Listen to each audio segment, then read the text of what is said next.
Hey guys, my name is Meygen and welcome to my BookTube channel.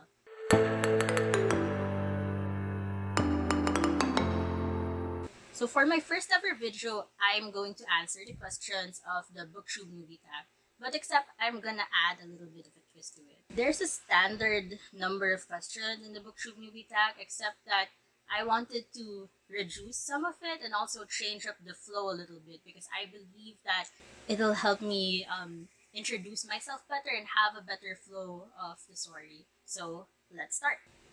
So the first question is, why do you love reading? So I have two answers for that. The first thing is that I love reading because it's a great way to travel, even within the comforts of your own home. I know that answer is pretty cliche, but it's true. You just read a book and you get to live through the experiences of the character whose point of view you're reading. And I think that's just great, and that's really just a cheap way to travel, obviously. So the second reason why I love reading is because it's such an effortless hobby. Like, you have a short amount of time that you have free, you can just go ahead and read. Like, you're waiting for a cab on the way home, you pull out your phone, open an ebook, and read. You're waiting for your professor to come into the classroom, and you can just pull out your book from a bag and then just read. I don't know, there's just a lot of opportunities where you can read and you don't have to say bring your phones like when you're watching a movie or anime or whatnot. I just like the convenience it brings. It's super nice. The second question is, where do you read? And I think from my previous answer, it's pretty obvious that I would read anywhere. I do read the most like when I'm in bed or when I'm just sitting down in the living room, and it's super nice to read like that, but it's also possible to just read wherever, whenever you have a book and you're bored. And I absolutely love that about reading. So the third question is, why did you start this channel? And to answer that, I have to tell you a little story. I've loved reading books for as long as I can remember, but there was really this turning point when I was 7 years old. So my aunt accidentally left her copy of Harry Potter and the Deathly Hallows in the living room. And as a 7 year old, I just went ahead, picked up the book, read the first chapter without knowing that it was the last book in the series. I admit that I understood just about half of the plot of that chapter, or maybe even less. But the thing is, I was really fascinated, and I got really interested in reading novels from then on. My parents and the rest of our family really did their best to encourage my love for reading. So every time I had a birthday, or if there were special occasions, like when I'd achieve some things in school, they would really try to gift me books. And I absolutely loved that. But the thing is, you only have birthdays once a year, and you only have a couple more special occasions within the year. In addition to that, you don't really have that many aunts and uncles. So, as someone who could finish a book in a day or two, there were still a lot of times wherein I was left without any reading material for like the rest of the year. At that point, I just really had to be creative in how I can read the books that I wanted to read. So there's a lot of ways that I tried to work around that. We tried to find a pre-loved copy of the book on book sale for one. Other than that, I tried to figure out where to borrow the book. Or sometimes, if the book was not sealed in the bookstores nearby, we take multiple trips to that bookstore. And every time we go to the bookstore, I'll just read a few chapters of the book until I finally finished it. So yeah, you just really have to be creative. But fast forward a few years later to where I am right now, and I already have a relatively stable job in tech, and I'm very thankful for that. So because of that, I can now afford to buy more of the books that I used to really want but we couldn't get, and a lot of also the books that I already have read but I don't own yet. And I started this channel because I wanted to be able to share these books with everyone else who has been through the same situation that I was in the past. I consider this as sort of my way of giving back, and also there's really just a different level of joy and excitement in sharing books with a community. It's not the same as reading it on your own and hashing out the events on your own. And that's what I hope to achieve with this BookTube channel. So the fourth question is, what book or book series got you started on your reading journey? And for me, again, I have two answers for that. The basic answer would be, of course, Harry Potter. As I mentioned in the previous question, I started reading the first chapter of this book as a 7-year-old, and again, I didn't understand what it was about. So I went ahead and read the rest of the series. So that was that. But what further developed my love for reading is the Nancy Drew series. So if you could see, I have a lot of the Nancy Drew books at the bookshelf at my back.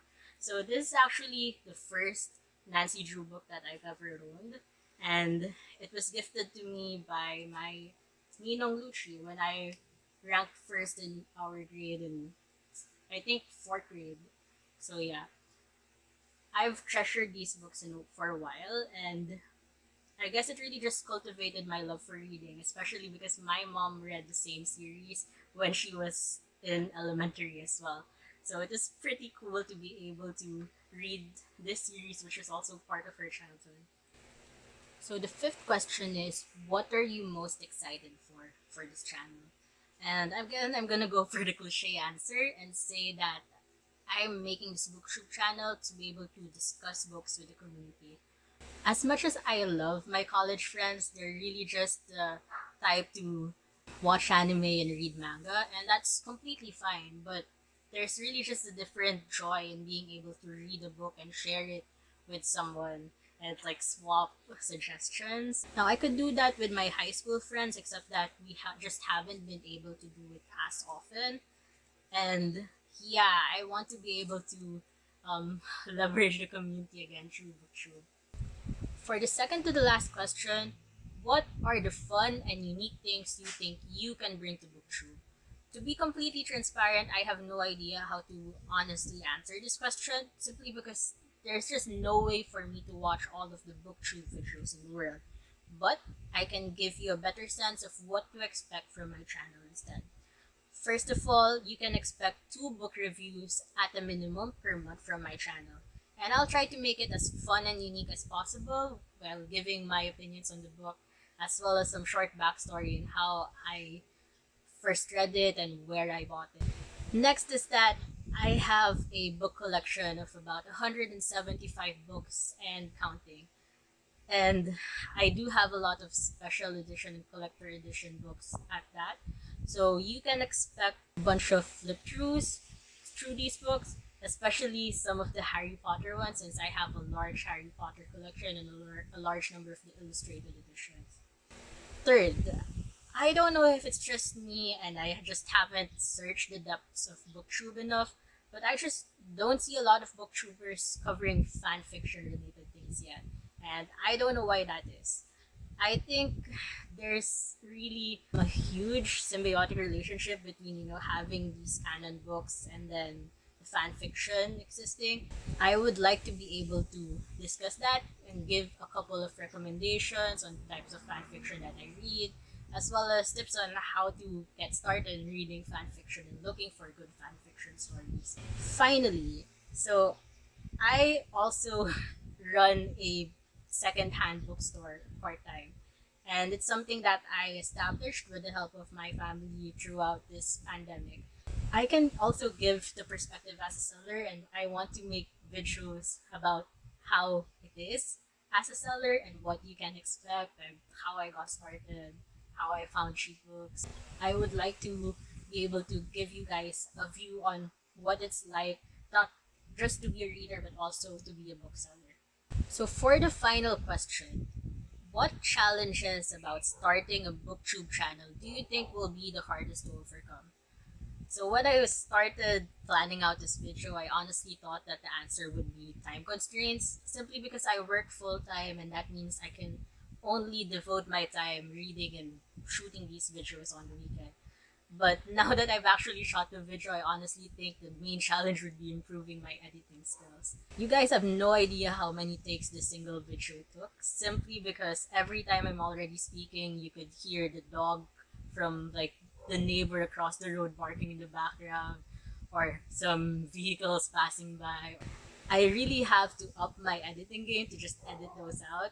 And if not, then I really have to ask myself, is it really worth shooting the videos here with my book collection in the background, or is it better to just shoot it somewhere else where it's quieter and where there's probably some better lighting? The answer to that, I guess we'll find out in the following videos. So yeah. Anyway, that's it for my very first video. Thank you so much for watching, and I hope you stay tuned for the other content that I will be posting on this channel soon.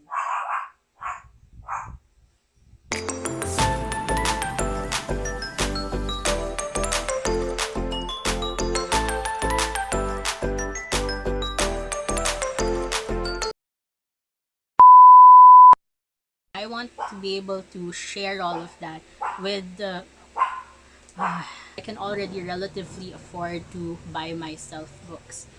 And I don't know if it's just me, but I don't see a lot of